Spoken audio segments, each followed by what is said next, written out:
Hello everyone, welcome to hello friends chemistry channel. My name is Uma Shankar. నేను మీకు ఈ వీడియోలో ఏఈసెట్ 2021 chemical sciences 45 days class course లో day 43 class గురించి చెప్పబోతున్నాను. సో డే 43 క్లాస్ లో మనం ఏం డిస్కస్ చేస్తామంటే UV visible spectroscopy. Okay, so this is very important concept in our AECET examination point of view.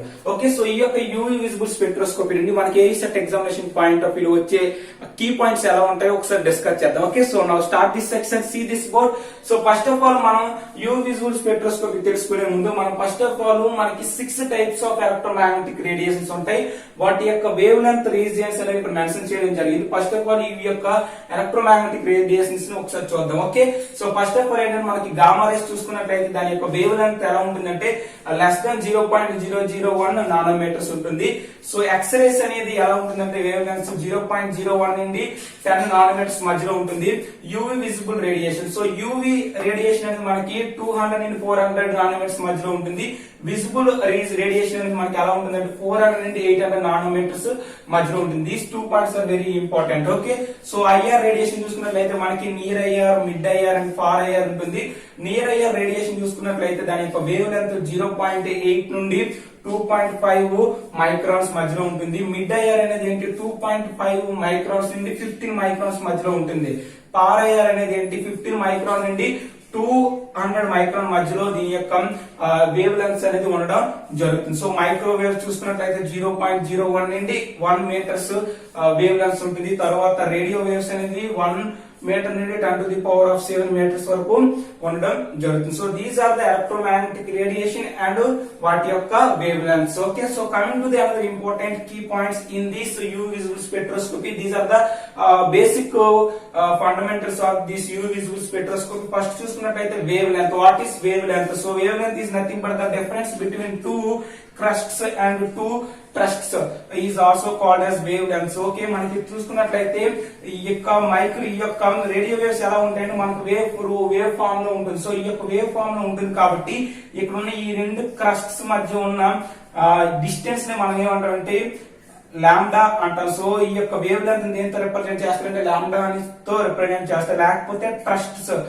అంటే ఈ యొక్క 2 ట్రస్ట్స్ మధ్య ఉన్న డిస్టెన్స్ ని మనం ఏమంటామంటే వేవ్ లెంత్ అని అనడం జరుగుతుంది. దీన్ని దేంతో డినోట్ చేస్తూ ఉంటే లాంబ్డా. సో వీటికి యూనిట్స్ ఏంటంటే angstroms, microns, nanometres and microns. Here this is the micrometers, or here this is nothing but the millimicrons and the units of the wavelength. So now coming to the another important basic concept, that is nothing but a wave number.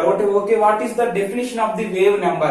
So it is a number of waves passed through space of 1 centimeter. Okay, 1 centimeter of space లో ఎన్ని waves అనేవి pass అవుతున్నాయో దాన్ని మనం ఏమంటామంటే wave number అంటాం. Okay, wave number చూసుకున్నట్లయితే wave number is reciprocal of wave length. Wave length ఎలా ఉంటుందంటే ఇది రెసిప్రోకల్ గా ఉంటుంది, అంటే ఇన్వర్స్లీ ప్రపోర్షనల్ గా ఉంటుంది. So it is denoted by mu bar. Mu bar తో దీన్ని డినోట్ చేస్తాం. So mu bar is equal to 1/λ. దీనికి యూనిట్స్ ఏంటంటే సెంటీమీటర్ ఇన్వర్స్ అనేవి వేవ్ నెంబర్ కి units. Okay, so now coming to the another important one, that is nothing but frequency. Okay, so what is frequency? Number of waves which can pass through a point in a duration of 1 second. Okay, ఒక 1 second duration of a point and 1 second of duration లో అంటే ఒక second లో మనకి జరిగే number of waves ని ఏమంటామంటే frequency అంటాం. ఓకే, ఒక సెకండ్ లో జరిగే నెంబర్ ఆఫ్ వేవ్స్ ని ఏంటంటే ఫ్రీక్వెన్సీ అంటాం. సో దీన్ని దేంతో డినోట్ చేస్తామంటే మ్యూ తో డినోట్ చేస్తాం. Okay, it is inversely proportional to the wavelength. ఇది ఎలా ఉంటుందంటే ఫ్రీక్వెన్సీ అనేది వేవ్ లెంత్ కి ఇన్వర్స్లీ ప్రపోర్షనల్ గా ఉంటుంది కాబట్టి మనం అందుకే mu is directly proportional to the 1/λ. So mu is equal to ఎంత అవుతుందంటే c/λ. Okay, so mu is equal to ఎంత అవుతుంది c/λ. So this is very very important basic fundamentals of this UV visible spectroscopy. Okay, so c is ఇక్కడ C అంటే ఏంటంటే velocity of electromagnetic radiation. దీని యొక్క value 2.998 into 10⁻10 centimeter per second or 3 into 10⁻10 centimeter per second అనేది velocity of electromagnetic radiation. Okay, దీనికి units ఏంటంటే cycles per second and second inverse and Hz. Okay, so దీన్ని మనం okay, ఈ యొక్క ఫ్రీక్వెన్సీని ఈ విధంగా రిప్రజెంట్ చేయడం జరుగుతుంది. Okay, so now coming to the another important one is that is nothing but energy. Okay, so energy is represented by E. So E is equal to ఏంటి h mu. E is equal to ఏంటి h mu. So E is equal to h into c by lambda. ఎందుకంటే mu అంటే మనం ఏం రాయొచ్చు frequency కాబట్టి దాన్ని c by lambda కింద రాయొచ్చు కాబట్టి E is equal to h into c by lambda. Here h is nothing but the Planck constant. దీని వాల్యూ ఎంత అంటే 6.626 into 10 to the power of minus 27 ergs second. Okay, so this is very important fundamental concepts in this UV visible spectroscopy. Okay, so this is clear. So now coming to the another important concept in this UV visible spectroscopy. Okay friends, so now coming to the another important concept in this UV visible spectroscopy. The concept name is absorption loss. Okay, so UV visible spectroscopy is also known as absorption spectroscopy. So ఇక్కడ మనం absorption లా చూసినట్లయితే you have to consider this sample solution. Okay, మనం ఇది ఒక sample solution అనుకుంటే మనం ఒక incident radiation కానీ ఈ యొక్క శాంపిల్ సొల్యూషన్ కూడా పాస్ చేసినట్లయితే ఏం జరుగుతుందో చూద్దాం. Okay, here this is a sample solution. Here this is nothing but the incident radiation. So దీన్ని మనం దేంతో రిప్రజెంట్ చేస్తున్నాం I0. So whenever the incident radiation is passing through the sample solution, so మనకి sample solution నుండి pass అయ్యి వచ్చే radiation ఏమంటారంటే transmitted radiation అంటారు. ఓకే, దీన్ని ఏమంటాం ట్రాన్స్మిటెడ్ రేడియేషన్ అంటాం. ఓకే, ఇప్పుడు ఈ యొక్క ఇన్సిడెంట్ రేడియేషన్ అనేది మనం 100% ఒక ఇన్సిడెంట్ రేడియేషన్ అనేది 100% పంపించినట్లయితే మనకు ఈ యొక్క ట్రాన్స్మిటెంట్ రేడియన్స్ అని బయటకు వచ్చే రేడియేషన్ 95% అయితే ఈ యొక్క శాంపిల్ సొల్యూషన్ అనేది కొంత రేడియేషన్ అనేది అబ్జర్వ్ చేసుకుంటుంది. దాన్ని మనం ఏంటంటే అబ్జర్ప్షన్ రేడియేషన్ అంటాం. అది 5%. సో ఈ కండిషన్ లో మనం చూసుకున్నట్లయితే first case if sample solution is transparent. Okay, ఇప్పుడు శాంపిల్ సొల్యూషన్ అనేది ఏం జరుగుతుందంటే incident radiation total overall 100% of radiation కూడా ట్రాన్స్ఫర్ అయిపోయింది అనుకోండి. అప్పుడు మనకి ఏం జరుగుతుంది పర్సంటేజ్ ఆఫ్ అబ్జర్ప్షన్. సో ఇక్కడ చూసుకున్నట్లయితే ఈ యొక్క శాంపిల్ సొల్యూషన్ యొక్క అబ్జర్ప్షన్ పర్సంటేజ్ ఏంటవుతుంది 0 అవుతుంది. ఎందుకంటే మొత్తం శాంపిల్ సొల్యూషన్ అంతా కూడా ట్రాన్స్పరెంట్ అంటే మొత్తం కూడా ట్రాన్స్పరెంట్ అయినట్లయితే అబ్జర్ప్షన్ పర్సంటేజ్ 0. అప్పుడు transparent okay transparent percentage transmitted percentage ఎంత అవుతుంది 100% అవుతుంది. ఈ కేసులో మనం చూసుకున్నట్లయితే ట్రాన్స్మిటెంట్ రేడియేషన్ అనేది దేనికి ఈక్వల్ గా ఉంటుంది అంటే ఇంటెన్సిటీ రేడియేషన్ కి ఈక్వల్ గా ఉంటుంది. ఓకే, ఫర్ ఎగ్జాంపుల్ సెకండ్ కేసులో చూసుకున్నట్లయితే ఇప్పుడు sample solution is not transparent. ఇప్పుడంటే ఈ యొక్క శాంపిల్ సొల్యూషన్ లో అంటే కొంత అబ్జర్ప్షన్ చేసుకుంటుంది కదా రేడియేషన్. ఆ యొక్క రేడియేషన్ అనేది అది ట్రాన్స్పరెంట్ అవదు. సో ట్రాన్స్పరెంట్ అవ్వకపోతే అప్పుడు చూసుకున్నట్లయితే అబ్జర్ప్షన్ పర్సంటేజ్ ఏమవుతుంది మోర్ దాన్ 0. అప్పుడు ఈ యొక్క అబ్జర్ప్షన్ పర్సంటేజ్ ఏమవుతుంది మోర్ దాన్ 0 అవుతుంది. ఈ యొక్క ట్రాన్స్మిటెంట్ పర్సంటేజ్ అంటే ట్రాన్స్మిటెంట్ పర్సంటేజ్ ఏమవుతుంది లెస్ దెన్ 100% అనేది అవడం జరుగుతుంది. So these are very important 2 cases. ఇప్పుడు చూసుకున్నట్లయితే absorption is equal to I0 by I. I is nothing but the incident radiation. I is nothing but the transmittent radiation. Okay, so ఇక్కడ transmittance చూసుకున్నట్లయితే I by I0. I అంటే ఏంటి ట్రాన్స్మిటెంట్ radiation by incident radiation. Okay, so by here this is one of the important equation. A is equal log base 10 1 by T. Okay, absorption అనేది దేనికి inversely proportional గా ఉంటుందంటే transmittance కి inversely proportional గా ఉంటుంది. So ఇక్కడ చూసుకున్నట్లయితే A is nothing but absorption, T is nothing but transmittance. మనకు తెలుసు transmittance T is equal to ఏంటి I by I0. సో ఈ యొక్క I by I0 మనం ఎలా రాయొచ్చు అంటే 1 by T is equal to రాయొచ్చు I0 by I అని రాయొచ్చు. కాబట్టి so A is equal to log base 10 I0 by I. So absorption A is equal to log base 10 I0 by I. So this is nothing but the absorption. Okay, so this is very important. So absorption loss అనేవి మనకి ASAT examination point of view లో చాలా important. So absorption loss ఏంటో ఒకసారి చూద్దాం. Absorption loss లో first ఏంటంటే Lambert's లా. So Lambert's లా ఏం చెప్తుందో చూద్దాం. when a beam of monochromatic radiation is passing through the observing medium, so then the decreasing in the intensity of radiation will be directly proportional to the thickness of the solution. Okay, ఇక్కడ చూసుకున్నట్లయితే మనం ఒక monochromatic light ని గానీ ఒక sample solution కూడా pass చేసినట్లయితే and the decreasing of the intensity radiation మనం పంపిస్తున్నాం రేడియేషన్ అనేది ఏంటవుతుంది డిక్రీజ్ అవుతుంది. సో అది డిక్రీజ్ అవుతూ అది దేనికి డైరెక్ట్లీ ప్రపోర్షనల్ గా ఉంటుంది అంటే ఈ యొక్క థిక్నెస్ ఆఫ్ ది సొల్యూషన్ అంటే ఈ యొక్క సొల్యూషన్ కొంత దీని యొక్క పాత్ లెంత్ అనేది డైరెక్ట్ ప్రపోర్షనల్ గా ఉంటే దాన్ని ఏమంటారంటే లాంబర్ట్స్ లా అంటారు. So absorption A is equal to log base 10 I naught by I is directly proportional to the path length. Okay, so A is directly proportional to the path length. So A is equal to epsilon L. Here A epsilon is nothing but the molar extension coefficient or molar absorptivity coefficient. Okay, so L is nothing but the path length. So ఈ యొక్క molar extension coefficient units ఏంటంటే liter by mole centimeter. So this is the units of the molar extension coefficient. Okay, so here this is nothing but the Lambert's law. So now coming to the another important law, that is nothing but Beer's law. And the Beer's law, what is Beer's law? When a monochromatic light, okay, when a beam of monochromatic light is passing through the observing medium, the decreasing of the intensity of radiation will be directly proportional to the concentration of the solution. ఇదేం చెప్తుందంటే మనకి ఒక monochromatic light ని గానీ ఒక observing solution గుండా pass చేసినట్లయితే the decreasing of the, ఇక్కడ అబ్జర్వింగ్ అంటున్నాం అంటే ఏంటి, ఈ యొక్క శాంపిల్ సొల్యూషన్ అనేది ఏంటి, కొంత రేడియేషన్ ని అబ్జర్వ్ చేసుకుంటుంది. సో ఇటువంటి టైప్ ఆఫ్ సొల్యూషన్ గుండా ఒక మోనోక్రోమాటిక్ రేడియేషన్ గానీ పాస్ చేసినట్లయితే అది ఏం జరుగుతుంది, ఈ యొక్క ఇన్సిడెంట్ రేడియేషన్ అంటే ఇంటెన్సిటీ ఆఫ్ రేడియేషన్ అనేది ఎలా ఉంటుందంటే అది డిక్రీజ్ అవుతూ, ఇక్కడ మనం ఫస్ట్ స్టార్టింగ్ లో పంపించిన రేడియేషన్ అనేది ఒక అబ్జర్వింగ్ సొల్యూషన్ కూడా పంపిస్తున్నామంటే అర్థం ఏంటి, ఈ యొక్క స్టార్టింగ్ రేడియేషన్ అనేది డిక్రీజ్ అవుతుంది. కాబట్టి ఆ డిక్రీజ్ అయింది అనేది దేనికి డైరెక్ట్ గా ప్రపోర్షనల్ గా ఉంటుందంటే ఈ యొక్క సొల్యూషన్ యొక్క కాన్సన్ట్రేషన్ కి డైరెక్ట్లీ ప్రపోర్షనల్ గా ఉంటుంది. సో దాన్ని మనం ఏమంటే బీట్స్ లా అంటాం. సో ఇప్పుడు A is equal to log base 10 I naught by I is directly proportional to the concentration. Here A is directly proportional to the concentration. So A is equal to epsilon into C. Here C is nothing but the concentration of the solution. Epsilon is nothing but the molar extension coefficient. Okay, so ఈ రెండింటిని base చేసుకొని మనకు ఒక లా అనేది propose చేయడం జరిగింది. That is nothing but the Beers-Lambert's law. Okay, so Beers-Lambert's law అనేది ఏం చెప్తుందో చూద్దాం.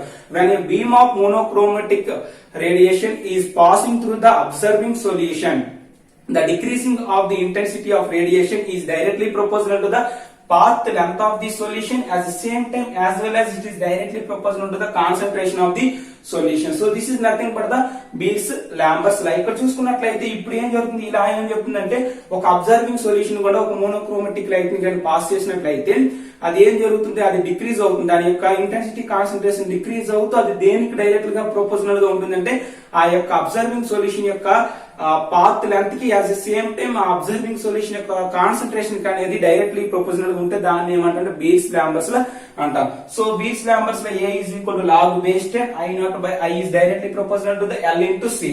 So A is directly proportional to the L into C. So A is equal to epsilon into L. C. Epsilon is the molar extension coefficient. L is nothing but the path length of the solution. C is nothing but the concentration of the solution. So this is nothing but the Beers-Lambert's law. Okay, so these three laws are very important in our ASET examination point of view. Okay, so this is clear. So now coming to the another important concept in this UV visible spectroscopy. Okay friends, so now coming to the another important concept in this UV visible spectroscopy. The concept name is a principle and theory of UV visible spectroscopy. This is very important in our ASET examination point of view. Okay, so UV visible spectroscopy అనేది మనం దేని గురించి చెప్తుంటే transition of electrons. Okay, so the transition of electrons అనేది మనకి 4 types of electron transitions అని ఉండడం జరుగుతుంది. ఆ 4 types ఆఫ్ ట్రాన్సిషన్స్ ఏంటో అవి ఏ కాంపౌండ్స్ లో జరుగుతాయి ఒకసారి చూద్దాం. ఓకే, సో ఇక్కడ చూసుకున్నట్లయితే మనం ప్రిన్సిపల్ అండ్ థియరీ చూసుకున్నట్లయితే this is nothing but sigma and pi n and pi star sigma star. Sigma means bonding molecular orbitals, pi and also bonding molecular orbitals, and is nothing but non-bonding orbital. Pi star sigma star అనేవి ఇవి ఏంటంటే anti bonding molecular orbitals. Okay, so the transition from sigma to sigma star transition, here the 4 types of transitions is present in there. One is sigma to sigma star transition and pi to pi star transition and n to pi star transition and n to sigma star transitions. So in that sigma orbital is nothing but the HOMO. This is nothing but the highest occupied molecular orbitals. Here sigma star is nothing but the anti-bonding orbital. Here this is nothing but the LUMO. Here this is nothing but the lowest occupied molecular orbital. Okay, so these are the 4 types of transitions. So మనం first of all sigma to sigma star transition చూసుకున్నట్లయితే energy of sigma to sigma star transition is 150 nanometers అని ఉండడం జరుగుతుంది. ఎంత ఉంటుంది, 150 nanometers అనేది ఉండడం జరుగుతుంది. So here this is nothing but the vacuum of UV region. So below 200 nanometre అంటే ఈ యొక్క సిగ్మా టు స్టార్ ట్రాన్సిషన్ అనేది బిలో 200 నానోమీటర్స్ కి ఉంటుంది. అంటే ఏంటిది యూవీ విజిబుల్ రేడియేషన్ కి యూవీ విజిబుల్ కి ఇది ఏంటంటే నియర్ గా ఉంటుంది. ఏంటి ఈ యొక్క సిగ్మా టు స్టార్ ట్రాన్సిషన్ యొక్క వేవ్ లెంగ్త్ అనేది. ఓకే, అంటే దీని యొక్క వేవ్ లెంగ్త్ చూసుకున్నట్లయితే సో ఇక్కడ హైడ్రో కార్బన్స్ అనేవి ఈ సిగ్మా టు స్టార్ ట్రాన్సిషన్ అనేది ఎగ్జిబిట్ చేస్తాయి. ఓకే, సో జనరల్ గా హైడ్రో కార్బన్స్ అనేవి అంటే మీథేన్, ప్రోపేన్ ఇవన్నీ కూడా ఏంటంటే మనకి సిగ్మా టు స్టార్ ట్రాన్సిషన్ అనేవి జరగడం జరుగుతాయి. ఓకే, ఇక్కడ చూసుకున్నట్లయితే N2 sigma star transition. N2 sigma star transition అంటే N is nothing but non bonding molecular orbital to sigma star bonding orbital transition జరిగినట్లయితే అది ఏంటవుతుంది N2 సిగ్మా స్టార్ ట్రాన్సిషన్. ఇక్కడ చూసుకున్నట్లయితే అప్రాక్సిమేట్ 175 నానోమీటర్స్ ఉంటుంది. దీని యొక్క ఎనర్జీ చూసుకున్నట్లయితే వేవ్ లెంగ్త్ చూసుకున్నట్లయితే అప్రాక్సిమేట్ టు 175 నానోమీటర్స్ ఉంటుంది. When any Hetero atom is present in the saturated compound, so these type of transitions are source. Okay, మనం ఏ విధమైనటువంటి హెట్రో ఆటం గానీ ఒక మనకి ఈ యొక్క సాచురేటెడ్ కాంపౌండ్స్ లో ఉన్నట్లయితే మనకి ఈ యొక్క N2 సిగ్మా స్టార్ ట్రాన్సిషన్స్ అనేవి జరగడం జరుగుతాయి. సో ఎగ్జాంపుల్స్ ఏంటంటే ఆల్కహాల్స్, ఆల్డిహైడ్స్, కీటోన్స్, ఎమిన్స్ ఇవన్నీ కూడా హెట్రో కాంపౌండ్స్ అని ప్రెసెంట్ ఉంటాయి. ఆల్కహాల్ చూసుకున్నట్లయితే మనకి ఆక్సిజన్ ప్రెసెంట్ ఉంటుంది, ఆల్డిహైడ్స్ లో మనకి ఆక్సిజన్ ప్రెసెంట్ ఉంటుంది, కీటోన్స్ లో కూడా ఆక్సిజన్ ప్రెసెంట్, ఎమిన్స్ లో మనకి నైట్రోజన్ ప్రెసెంట్ అయి ఉంటుంది. సో ఇవన్నీ కూడా ఏంటంటే హెట్రో ఆటమ్స్ అని ప్రెసెంట్ అయ్యి ఉన్న అన్ని కాంపౌండ్స్ కూడా మనకి ఏంటంటే N2 సిగ్మా స్టార్ ట్రాన్సిషన్ అనేది చూపించడం జరుగుతుంది. సో వాటర్ అనేది 167 నానోమీటర్స్ కలిగి ఉంటుంది, CH3OH అనేది 174 నానోమీటర్స్ కలిగి ఉంటుంది, CHCl అనేది 169 నానోమీటర్స్ అనేది కలిగి ఉంటుంది. So now coming to the another important transition, that is nothing but the pi to pi star transition. Okay, so pi to pi star transition చూసుకున్నట్లయితే more than 200 nanometer. So more than 200 nanometer అనేది ఈ యొక్క pi to pi star transition అనేది wavelength అనేది ఆ energy అనేది ఉండడం జరుగుతుంది. When any double bond, triple bond hydrocarbon source this type of transition. మనకి డబుల్ బాండ్, ట్రిపుల్ బాండ్ ఉన్న కార్బన్స్ అనేది అంటే హైడ్రోకార్బన్స్ అనేవి ఈ యొక్క pi to pi star transition అనేవి చూపిస్తాయి. So aromatic compounds also exhibit this pi to pi star transition. So pi to pi star transition అనేది aromatic compounds, double bond, triple bond hydrocarbons అనేవి pi to pi star transition అనేది చూపించడం జరుగుతుంది. Okay, so now coming to the another transition చూసుకున్నట్లయితే N2 pi star transition. So N2 pi star transition అనేది more than 200 nanometre ఉంటుంది. దీనికి కూడా carbonyl compound అనేవి N2 పై స్టార్ ట్రాన్సిషన్ అనేది చూపించడం జరుగుతుంది. So these are the 4 types of electronic transition. Okay, so next important fundamental concept is chromophores. Chromophores. What is chromophores? Chromophores are covalently bonded moiety with any compound and responsible for absorption of UV visible radiation. Okay, chromophores అనేవి ఏంటంటే కోవలెంటెడ్ bonded మాయిటీస్. ఈ యొక్క chromophores గా ఉన్నట్లయితే ఆ యొక్క compound ఏం చేస్తుంటే absorption of the UV visible radiation అనేది అబ్జర్ప్షన్ చేసుకోవడం జరుగుతాయి. ఓకే, సో ఎగ్జాంపుల్ చూసుకున్నట్లయితే క్రోమోఫోర్స్ కి aldehyde groups, ethene and carbonate etcetera.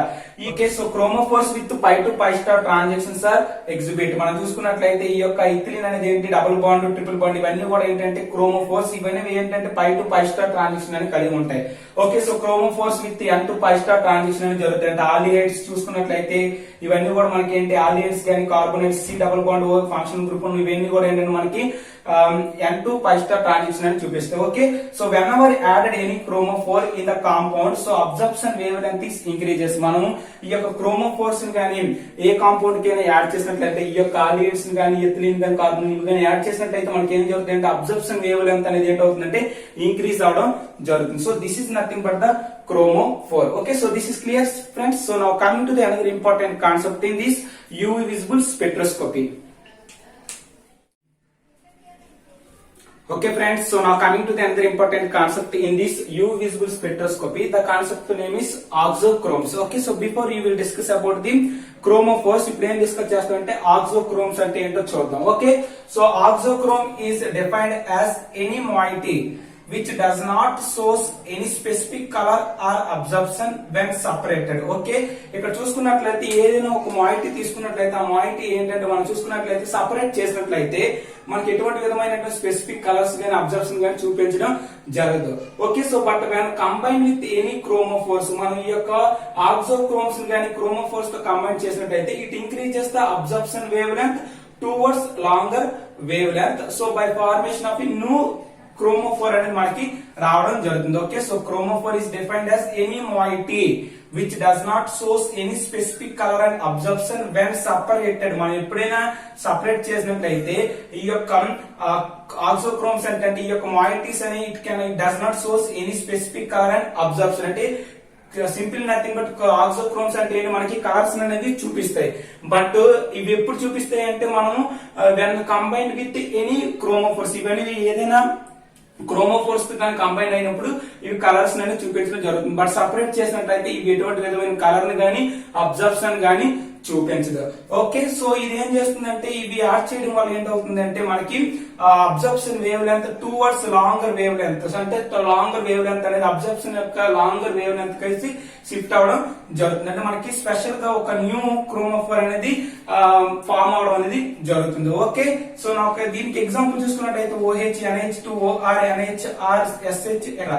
Okay, ఇక్కడ చూసుకున్నట్లయితే this is the lambda maximum. ఇది ఒక క్రోమోఫోర్ గా బిహేవ్ చేస్తుంది. సో ఈ యొక్క క్రోమోఫోర్ చూసుకున్న బెంజీన్ చూసుకున్నట్లయితే దీనికి లాంబ్డా మాక్సిమం వాల్యూ ఎంత ఉంటుంది? 255 నానోమీటర్స్ ఉంటుంది. దీనికి మనకు అనేది ఒక క్రోమోఫోర్ NH2 అనేది యాడ్ చేసినట్లయితే మనకి ఎన్ని అనేది రావడం జరుగుతుంది. అంటే లాంబ్డా మాక్సిమం వాల్యూ ఎంతో ఇంక్రీజ్ అవుతుంది, అంటే 286 నానోమీటర్స్ అనేది రావడం జరుగుతుంది. సో దీన్ని మనం ఏమంటాం అంటే ఆక్సోక్రోమ్స్ అంటాం. ఓకే, సో దీన్ని మనం ఏమంటాం? ఆక్సోక్రోమ్స్ అంటాం. Okay, so now coming to the another important concept, the absorption and intensity shifts. అంటే absorption and intensity shifts, so these are very important. okay, మనం చూసుకున్నట్లయితే absorption and intensity shifts చూసుకున్నట్లయితే 4 types of intensity and absorption shifts ఉంటాయి. అవి ఏంటంటే hyperchromic shift and bathochromic shift and hypochromic shift and ipsochromic shift అని 4 types of ఉంటాయి. ఇవి ఏంటంటే మనం దీని గ్రాఫ్ చూసుకున్నట్లయితే వేవ్ లెంత్ కి మోలార్ ఎక్స్టెన్షన్ కోఎఫిషియంట్ గ్రాఫ్ చూసుకున్నట్లయితే ఈ యొక్క 4 types of shifts మనకి రావడం జరుగుతుంది. చూసుకున్నట్లయితే ఫస్ట్ ఆఫ్ ఆల్ ఏంటంటే బాథోక్రోమిక్ షిఫ్ట్. ఏంటి bathochromic shift? The shift towards the longer wavelength. So longer wavelength వైపు కానీ షిఫ్ట్ గానీ అయినట్లయితే దాన్ని ఏమంటాం అంటే బాథోక్రోమిక్ షిఫ్ట్ అని అంటాం. ఓకే, ఇక్కడ చూసుకున్నట్లయితే దీన్ని మనం ఏంటంటే రెడ్ షిఫ్ట్ అంటాం. సో క్రోమోఫోర్స్ గానీ ఆక్సోక్రోమ్స్ గానీ యాడ్ చేయడం వల్ల మనకి ఏంటంటే బాథోక్రోమిక్ షిఫ్ట్ అనేది వస్తుంది. ఎందుకు వస్తుందంటే దీని యొక్క కాంపౌండ్ యొక్క వేవ్ లెంత్ అనేది ఏంటి ఇంక్రీజ్ అవ్వడం వల్ల, అంటే అది shift towards higher wave length వైపు వెళ్ళడం వల్ల మనకి ఏంటంటే బాథోక్రోమిక్ షిఫ్ట్ అనేది రావడం జరుగుతుంది. అంటే సింపుల్లీ నథింగ్ బట్ దాని యొక్క లాంబ్డా మాక్సిమం వాల్యూ అనేది ఇంక్రీజ్ అవుతుంది కాబట్టి మనకి ఈ యొక్క బాథోక్రోమిక్ షిఫ్ట్ అనేది రావడం జరుగుతుంది. ఓకే, సాల్వెంట్ ఎఫెక్ట్ వల్ల మనకి బాథోక్రోమిక్ షిఫ్ట్ వస్తుంది. ఇంక్రీజింగ్ కాంజుగేషన్ ఇంక్రీజ్ అయినా సరే మనకి ఏంటి బాథోక్రోమిక్ షిఫ్ట్ అనేది రావడం జరుగుతుంది. Okay, ఇప్సోక్రోమిక్ shift. ఓకే, ఏంటి ఇప్సోక్రోమిక్ షిఫ్ట్ చూసుకున్నట్లయితే this shift is also nothing but blue shift. అంటే ఏంటి? the shift towards shorter wavelength, that is nothing but the ipsochromic shift. So దీన్ని మనం బ్లూ షిఫ్ట్ అంటాం. రిమూవల్ ఆఫ్ క్రోమోఫోర్స్ రిమూవ్ చేయడం కానీ, లేకపోతే ఆక్సోక్రోమ్స్ రిమూవ్ చేయడం కానీ, సాల్వెంట్ ఎఫెక్ట్ డిక్రీజ్ చేయడం కానీ, లేకపోతే రిమూవల్ ఆఫ్ కాంజుగేషన్ రిమూవ్ చేయడం వల్ల మనకి ఏంటి వస్తుంది అంటే ఇప్సోక్రోమిక్ షిఫ్ట్ వస్తుంది. అంటే ఇదేంటిది లోవర్ వేవ్ లెంత్ అనేది తగ్గడం వల్ల ఏంటి ఈ యొక్క బ్లూ షిఫ్ట్ అనేది మనకి రావడం జరుగుతుంది. So next one more important shift, that is nothing but hyperchromic shift. ఏంటి hyperchromic shift? The shift towards higher Emax. Okay, absorption maximum value కానీ హైగా ఉన్నట్లయితే మనకి ఏంటి వస్తుందంటే ఈ యొక్క హైపర్క్రోమిక్ షిఫ్ట్ అనేది రావడం జరుగుతుంది. ఫర్ ఎగ్జాంపుల్ పిరిడిన్ తీసుకున్నాం, దీని యొక్క లాంబ్డా మాక్సిమం వాల్యూ 257 నానోమీటర్స్ ఉంటుంది. దీని యొక్క అబ్జర్ప్షన్ మాక్సిమం వాల్యూ 2750 ఉంటుంది. సో దీన్ని అనేది మనం ఏం చేస్తాం, ఈ CH3 అనేది యాడ్ చేసినట్లయితే మనకి ఏమొచ్చింది ఇక్కడ లాంబ్డా మాక్సిమం వాల్యూ, అంటే ఈ మాక్సిమం మనం ఇక్కడ చూసుకున్నట్లయితే అబ్జర్ప్షన్ మాక్సిమం వాల్యూ అనేది ఇంక్రీజ్ అయింది. సో ఇలా ఇంక్రీజ్ అయింది కాబట్టి దీన్ని మనం ఏమంటాం అంటే హైపర్క్రోమిక్ షిఫ్ట్. అంటే the shift towards higher Emax value, that is nothing but hyperchromic shift. Okay, so now coming to the another important shift, that is nothing but hypochromic shift.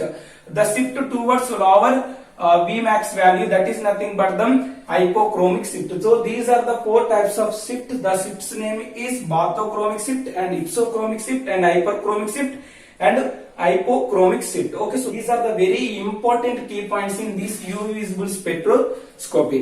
Okay, so మీకు కానీ దీనికి సంబంధించిన షార్ట్ నోట్స్ కావాలనుకుంటే నేను already description లో link provide చేయబడింది, అది మీరు క్లిక్ చేసుకున్నట్లయితే మీకు దీనికి సంబంధించిన షార్ట్ నోట్స్ అనేది లభిస్తుంది. ఓకే, సో మీకు కానీ ఈ వీడియో నచ్చినట్లయితే please subscribe hello friends chemistry channel and thank you for watching. Thank you lot. All the very best.